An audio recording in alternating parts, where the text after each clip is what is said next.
'Twas the night before Christmas, and all through the room was a feeling of sadness, an aura of gloom. The entire critique group was ready to freak, for all had rejections within the past week. An agent told Stacy her writing was boring. Another said Allison's book left him snoring. From Simon & Schuster, Melissa got no, and Betas agreed Arthur's pacing was slow.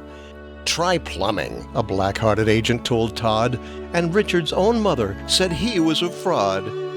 So all round that room, in a condo suburban, sat writers, some crying, some knocking back bourbon.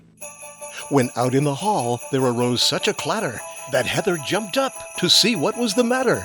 She threw the door open and stuck out her head and saw there a fat man with white beard who said, "Is this the critique group that I've heard bemoaning, that keeps up incessant and ill-tempered groaning? If so, let me in, and do not look so haughty. You don't want your name on the list that's marked naughty." He was dressed all in red, and he carried a sack. As he pushed through the door, he went on the attack. "What the heck's going on here? Why are you dejected? Because you got criticized, hosed, and rejected? Well, join the club and take heart, I implore you, and learn from the writers who suffered before you. Like London and Chandler and Faulkner and Hammett, Saroyan and King, they were all told to cram it. And Grisham and Roberts, Baldacci and Steele, they all got rejected, they all missed a deal. But did they give up? Did they stew in their juices? Or quit on their projects with flimsy excuses?" "But Santa," said Todd, with his voice upward ranging, "you don't understand how the industry's changing.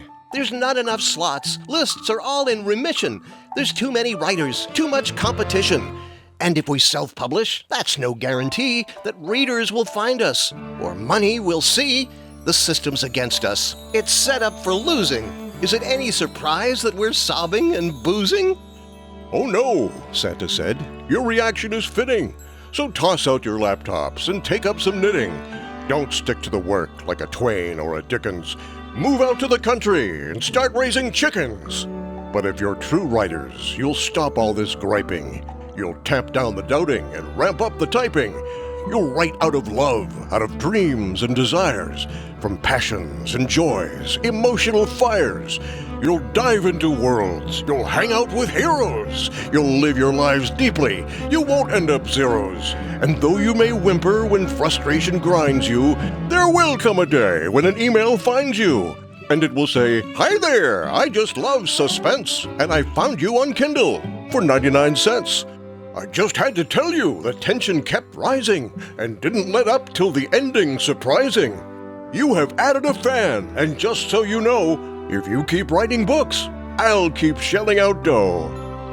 So all of you, cease with the angst and the sorrow, and when you awaken to Christmas tomorrow, give thanks you're a writer, for larger you live.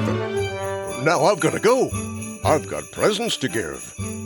And laying a finger aside of his nose and giving a nod, through the air vent he rose. Outside in the courtyard, he jumped on a sleigh, with 8 reindeer waiting to take him away. At the window they watched him, the writers all 7, as Santa and sleigh made a beeline toward heaven. But they heard him exclaim, ere he drove out of sight, "Happy Christmas to all, and to all a good write."